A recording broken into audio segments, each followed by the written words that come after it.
குடும்பத்தை பார்க்கும்போது எப்படி ஃபீல் ஆகும், ஃப்ரெண்ட்ஸை பார்க்கும்போது. எனக்கு நிறைய வேலைன்னு இருக்கிறதுனால நிறைய பேர் கேட்பாங்க, ஏன்னா இன்டர்வியூவில் இவ்வளோ சிரிக்கிறீங்க, ஜாலியாக பேசுகிறீங்க, படத்தை பற்றியே பேச மாட்டேங்கிறீங்க. ஏன்னா 24/7 வேலையாக இருக்கிறதுனால என்னோடய ரிலாக்ஸேஷனே உங்களை பார்க்குறது தான். இன்டர்வியூவில் நிறைய பேர் நீங்கள் ரீசெண்டாக கவனிச்சிருக்கலாம், ரொம்ப அதிகமாக சிரிக்கிறேன், காமெடி பண்ணுறேன். படத்தை தானாக பேசிக்கும், படம் எப்படி இருக்கணும் அதை பற்றி நம்ம பேசி பண்ணுறதை விட யாராவது ஒருத்தர் அன்பாக பழகணும், பேசணுன்ற மாதிரி என் மண்ணை மாறிடுச்சு. இப்போ உங்களை பார்க்கும்போது உண்மையிலேயே உள்ளேருந்து என் ஃபேமிலி உட்காந்துருக்குது, என்னை தூக்கிட்டு போய் மக்கள் முன்னாடி சேர்க்க போகுது, எல்லோரும் எனக்கு நல்லது மட்டும் தான் நினைப்பாங்க, அவங்கக்கிட்ட பேசுகிறேன் அப்படின்ற மாதிரி நான் உங்களெல்லாம் பார்த்தா உண்மையிலே சந்தோஷமாயிடுறேன், ஜாலியாக இருக்கேன். பயப்படலாம் இல்லை, என்ன தம்பிலாம் ஏதாவது ஒன்று கேட்பாரு, சந்தோஷமாக எதிர்கொண்டு அதுக்கு பதில் சொல்கிறேன். ரொம்ப பாசிட்டிவான வைப்பை நீங்கள் கொடுக்குறீங்க. அப்படி நான் அப்படி உணர்றேன்னு சொன்னால் அதுக்கேற்ற மாதிரி நீங்கள் நிறைய எனக்காக பண்ணியிருக்கீங்கன்றது தான் உண்மை ஆக்சுவலாக. ஸோ இன்றைக்கி வரைக்கும் நான் இன்னொன்று தடவை சொல்கிறேன், நான் ஒரு மிக சாதாரண ஒரு ஆக்டர் தான். சூப்பர் மேன்லாம் ஒன்று பயங்கர டேலண்டட் ஆக்டர்ஸ் நானே கண்ணால் பார்த்துருக்கேன். பட் எனக்கு நீங்கள் ஏதோ ஒரு காரணத்துக்காக ஒரு பெரிய அங்கீகாரம் கொடுத்து தூக்கி வச்சுருக்கிறீங்க. அதை பண்ணி என்னை 25வது படம் நடிக்கிற வரைக்கும் ஒரு ஆக்டராக நீங்கள் ஆக்கி வச்சுருக்கிறீங்க. உங்கள் எல்லாருக்கும் என்னுடைய மிக மிக தாழ்மையாக மனமார்ந்த நன்றிகளை தெரிவிச்சுக்கிறேன். Thank you so much. அண்டு நான் தமிழில் நான் மனசில் என்னோட நாலேஜுக்கு நான் ரேட் பண்ணுற டாப் 5 ஃபிலிம்ஸ் ஒரு படம் அருவியை பார்த்து உண்மையிலே மிரண்டுட்டேன். ஆக்சுவலாக பார்த்து நைட்டு 2 o'clock பார்த்து முடித்தேன் பிரபு.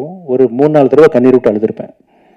அந்த திருநங்கைகள் பற்றி நீங்கள் அப்ரோச் பண்ண விதம், வாழ்க்கையை பற்றி அது ஒரு புதிய பரிணாமத்தை எனக்கு கொடுத்துச்சு அருவின்ற படம். படத்தை தாண்டி உங்கள் கருத்து இருக்கு இல்லையா, எண்ணற்ற எண்ண கலவைகளில் உள்ள அவர் மனம் சிந்திச்சுக்கிட்டே இருக்குது பல டைமென்ஷனில். ஷெல்லி சொன்ன மாதிரி அருண் பிரபு வீட்டில் அவ்வளோ பேப்பர், பொலிட்டிக்கலை பற்றி அவ்வளோ நாலேஜ், மனிதத்தை பற்றி நிறைய கருத்துக்கள் இருக்கிறதுனால அவர் எக்ஸ்பிரஷன்ஸ் ரொம்ப குறைச்சிக்கிட்டாரு. கொஞ்சம் நிறைகுடம் தழும்பாதுன்னு சொல்லுவாங்க இல்லையா, அந்த அருண் பிரபு இவ்வளோ லிமிட்டாக பேசுகிறாருன்னா என்ன அர்த்தம்னா அவ்வளோ நாலேஜபிள் பர்சன். நீங்கள் பார்த்துருப்பீங்க கண்டிப்பாக அருவியை. வாழ் பார்த்தேன் அருண் பிரபு, வாழுமே wonderful movie. As a person எண்ணத்தில் அப்படி நிறைய தாட் ப்ராசஸ் இல்லைன்னா உங்களால் இந்த மாதிரி படைப்புகள் படைக்க முடியாது. இந்த சக்தி திருமணம்னு பார்த்தீங்கன்னா உண்மையிலேயே ஒரு டைரக்டர் தானே, நான் வேலையை பார்த்துட்டு போயிடுறேன் அப்படிலாம் நினைக்கவே இல்லை. அவர் என்கிட்ட ஒவ்வொரு நாளும் சார் பட்ஜெட்டில் இருக்கா, கண்ட்ரோலில் இருக்கா அப்படின்னு சொல்லிட்டு ஒரு டேரக்டருக்கு பட்ஜெட்டை பற்றி தெரிஞ்சுக்கணுன்ற அவசியமே கிடையாது ஆக்சுவலாக.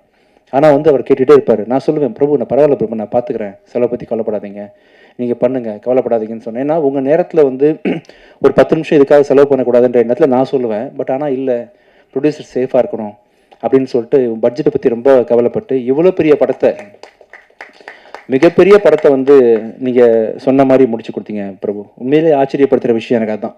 நீங்கள் பெரிய கிரியேட்டர்னு தெரியும், ஒரு மனுஷனாக ஒருத்தருக்கு காசு செலவாகுது, அவருக்கு வட்டி போகுது, அவர் நல்லா இருக்கணும் அப்படின்னு நினைக்கிறீங்க இல்லையா. ஸோ அதுக்கு மிக மிக உங்கள் பண்புக்கும் உங்கள் குணத்துக்கும் நீங்கள் எங்கேயோ இருப்பீங்க பிரபு. ஆக்சுவலி எனக்கு என்ன இந்தியாஸ் டாப் 3 டேரக்டர்ஸில் அருண் பிரபு ஒன்று. எனக்கு மக்களுக்கும் அப்படி தான். எந்த லாங்குவேஜ்லேருந்து அவங்க அருவியை பார்த்தாலும், எந்த லாங்குவேஜ்லேருந்து அவங்க வாழ் பார்த்தாலும் கண்டிப்பாக உங்களை பற்றி ஒரு பெரிய புதிய பார்வை தான் அவங்களுக்கு உண்டாகும். ஸோ எனக்கு உங்கள் படத்தை தெலுங்குலேயும் ரிலீஸ் பண்ணுறது ரொம்ப சந்தோஷம். அருண் பிரபு உங்களுக்கு என்னைக்கு வந்தாலும் சரி, நம்ம ப்ரொடக்ஷன் கம்பெனியை பொறுத்த வரைக்கும் எனி டே எனி டைம் நீங்கள் ஆல்வேஸ் வெல்கம். ஆனால் நீங்கள் நல்லா இருக்கணும், பெரிய பெரிய ஹிந்தி டேரக்டர், ஆக்டர்ஸு, பெரிய ஸ்டார்ஸோட படம் பண்ணணும்.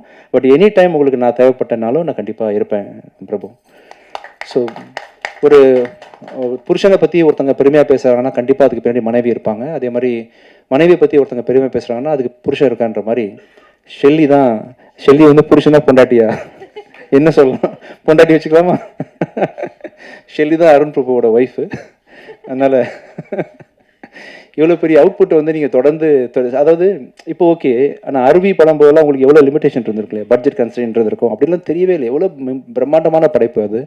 அதை ஒரு டேரக்டர் யோசிக்கிறாரு, அதை பண்ணணும்னு நினைக்கிறாரு. சக்தி திருமணம் படத்தெல்லாம் நீங்கள் இல்லாமல், உங்களோட சப்போர்ட் இல்லாமல் கண்டிப்பாக அருண் பிரபுவால் இவ்வளோ அழகாக லேசாக பண்ணியிருக்க முடியாது. அண்ட் நீங்கள் 2 பேரும் சேர்ந்து இன்னும் இந்தியாவே மிரட்டலாம் பிரபு. ஆக்சுவலாக உங்கள் அடுத்த படம் அப்படி தான் இருக்கணும். நீங்கள் ஃபிக்ஸ் பண்ண போகிற ஹீரோ, நீங்கள் 2 பேரும் சேர்ந்து பண்ணுற ப்ரொடக்ஷன் கம்பெனி, அதோட ரீச் எல்லாமே இந்தியா லெவலில். இப்போ இவங்க வந்தாங்க இல்லையா, இந்த அர்ஜுன் ரெட்டி, அந்த திடீர்னு ஹிந்தி பண்ண மாதிரி இன்னொரு பெரிய லெவலில் பேன் இண்டியா ஃபிலிம் நீங்கள் பண்ணணும். உலகமே வந்து உங்களை பார்த்து, ஏன்னா பெரிய ஹீரோஸ் வச்சு பண்ணும்போது, பெரிய ப்ரொடக்ஷன் கம்பெனி வச்சு பண்ணும்போது உங்களுக்கான பட்ஜெட்டு இப்போ பார்த்தீங்களா, என்னதான் இருந்தாலுமே ஒரு சின்ன ஒரு கன்ஸ்டன்ட் இருந்துச்சுல உங்களுக்கு. அதெல்லாம் இல்லாமல் இன்னும் பயங்கரமான படங்கள் பண்ணும்போது உங்கள் அவுட்புட்லாம் உலக லெவலில் போய் சேரும். அதுக்கான அத்தனை பொட்டன்ஷியல் உங்களுக்கு இருக்குது. அதுக்கு சப்போர்ட் ஷில்லி இருக்கார், உங்கள் டீம் ரேமண்ட் இருக்காங்க, எல்லோரும் இருக்காங்க. கண்டிப்பாக நெக்ஸ்ட் படத்தை வந்து நான் அரும்பப்பட்ட இன்னும் பெருசாக எதிர்பார்க்குறேன். இதுவே வந்து ரொம்ப அருமையான படம். சத்ய திருமகன் பயங்கர கருத்துக்களோடு பண்ணியிருக்கீங்க. பெரிய ஹைட்ஸ்க்கு இந்த படம் உங்களை கொண்டு போவோம்னு நம்புகிறேன் Prabhu. All the best. Thank you Shelly, உங்களுக்கும் மிக மிக நன்றிகள். ஷெல்லி என் படத்தோட அடுத்த படத்துக்கு இவர் தான் கேமரா பண்ணுறாரு.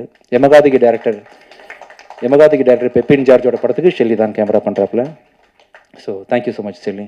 அப்புறம் திருப்தி, ஒண்டர்ஃபுல். ஸோ அவங்கள வந்து ஃபஸ்ட்டு டைம் வந்து பிரபு ஃபோட்டோ காமிக்கும் போது யாரை காமிப்பார், ஏன்னா அவரோட படங்களில் உள்ள ஹீரோயின்லாம் பார்த்தீங்கன்னா அருவி ஹீரோயினாக இருக்கட்டும், வால் ஹீரோயினாக இருக்கட்டும், பெக்யூலியர் ஃபேஸ் இருக்கும் அவங்கக்கிட்ட.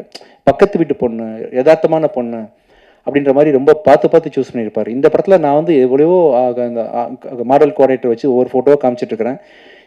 யார் எல்லாத்தையும் வேணான்றாரு.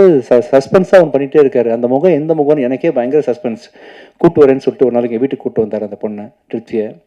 வேறு மாதிரி பர்ஃபார்ம் பண்ணாங்க. இந்த படத்துக்கு இவங்க தான் ஆப்ட் அப்படின்ற மாதிரி ரொம்ப அருமையாக பண்ணியிருந்தீங்க திருப்தி. You will have a strong launch. As actors also பார்த்தீங்கன்னா ரொம்ப சட்டிலாக வந்து ரொம்ப யதார்த்தமாக பண்ணியிருந்தீங்க. ஆல் தி பெஸ்ட் திருப்தி. Karthik, thank you so much. உங்களோட வரிகள் வந்து ஒவ்வொன்றும் இப்போ ரீசெண்டாக நீங்கள் பண்ணுற பாட்டு இருக்குல்ல, நானும் பார்த்தீங்கன்னா 2010க்கு அப்புறமே என்னோடய ஃபோக்கஸ் ஃபுல்லாக நடிப்பு அப்படி இப்படின்னு போயிட்டு இருந்தாலும் மியூசிக்கில் ஃபோக்கஸ் பண்ணல. ஆனால் தூரத்துலேருந்து உங்கள் ஒர்க்லாம் கவனிச்சுட்டு தான் இருக்கிறேன். உங்கள் வார்த்தைகள் அப்படி இருக்கும், வேறு லெவலில் பண்ணுறீங்க. எனக்கு ரொம்ப லக்கு இந்த படத்தில் ஒர்க் பண்ணது. இன்ஃபேக்ட் ரோமியோவில் அந்த சாங் பண்ணிங்களா, அதுவுமே லக்கு. ரொம்ப பொய்ட்டிக்காக என்னன்னு சொல்ல முடியாது. உங்கள் வார்த்தைகள் அமைப்புகள்லாம் வேறு லெவலில் இருக்குது. நான் மியூசிக் சீரியஸாக பண்ண ஆரம்பிக்க போகிறேன். இந்த சத்ய திருமகன் படத்தை ரிலீஸ் பண்ணதுக்கப்புறமா கண்டிப்பாக நம்மளும் நிறைய படம் ஒர்க் பண்ண போகிறோம். Thank you so much Karthik. அப்புறம் அனுஷா, தேங்க்யூ ஸோ மச். எல்லா படத்துலையும் நீங்கள் வந்து பேக் டு பேக் நான் டீசெண்டாக காட்டுறீங்க. Thank you. Thank you so much. And sir ரொம்ப தேங்க்ஸ் சார். ரஹ்மான், இப்போ ரீசெண்டாக நான் வந்து பேக் டு பேக் நிறைய படங்கள் மியூசிக்லாம் கான்சர்ட்லாம் நிம்மதியாக பண்ணுறேன்னா அதுக்கு பக்கபலமாக இருக்கக்கூடிய ரஹ்மான். என்னோடய சவுண்டுனா ரஹ்மான் தான் அப்படின்ற மாதிரி என்னோட ஃபுல் பேக்கிங் பண்ணுறாரு.